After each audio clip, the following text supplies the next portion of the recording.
ఏం జరగలేదు. కొంచెం దాన్ని కూడా మీరు చూసి ఇక్కడ వాటర్ సమస్య, వీధి లైట్లు, సీసీ రోడ్ ఫస్ట్ అలాట్మెంట్ కొంచెం అది మీరు చూడండి సార్. రండి.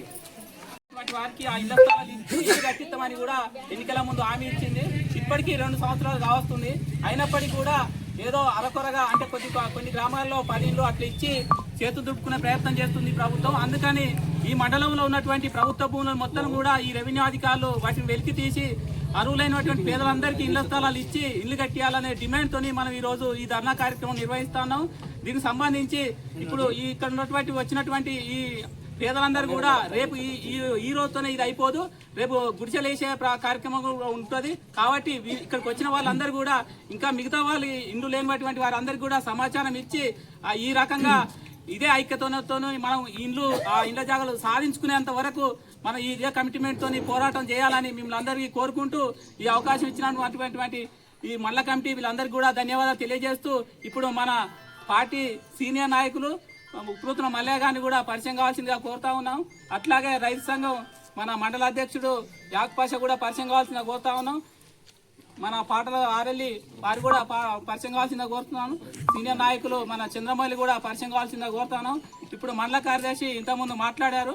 మళ్ళీ ముగింపులో చివరిలో పూర్తి సమాచారం మాట్లాడి అట్లా మండల కమిటీ సిపిఐ ఆధ్వర్యంలో జఫర్గఢ మండలంలో ఉన్నటువంటి ప్రభుత్వ భూములు, అవి బీడు భూములు కావచ్చు, బంజరు భూములు కావచ్చు, దేవాదాయ భూములు కావచ్చు, అసైన్మెంట్ భూములు కావచ్చు, ఏ భూములన్నా కూడా గత ప్రభుత్వ పాలనలో అన్యాక్రాంతం అయినాయి.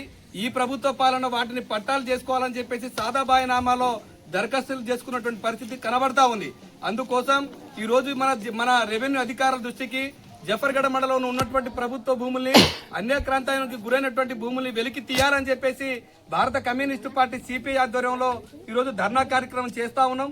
అంతేకాకుండా ఈ వెలికి తీసినటువంటి భూముల్ని కూడా ఇల్లు లేని నిరుపేదలకు ఇవ్వాలని చెప్పేసి మేము కోరుతా ఉన్నాం.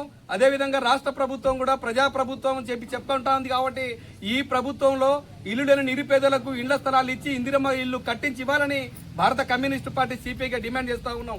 అంతేకాకుండా అన్యాక్రాంతమైనటువంటి ప్రభుత్వ భూములలో ఎవరైతే అన్యాక్రాంతంగా ఆక్రమించుకున్నారో వారిపైన చట్టపరమైన చర్యలు తీసుకోవాలని చెప్పేసి డిమాండ్ చేస్తా ఉన్నాం.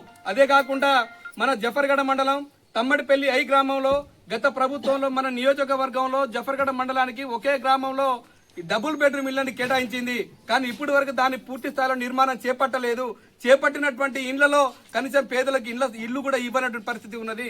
అందుకోసం తమ్మడిపల్లి ఐ గ్రామంలో ఉన్నటువంటి డబుల్ బెడ్రూమ్ ఇండ్లకు కూడా మహాదశ కల్పించి వాస్తవంగా అర్హులు అనేటువంటి వాళ్ళకి ఆ డబుల్ బెడ్రూమ్ ఇవ్వాలని చెప్పేసి భారత కమ్యూనిస్టు పార్టీగా మేము డిమాండ్ చేస్తా ఉన్నాం.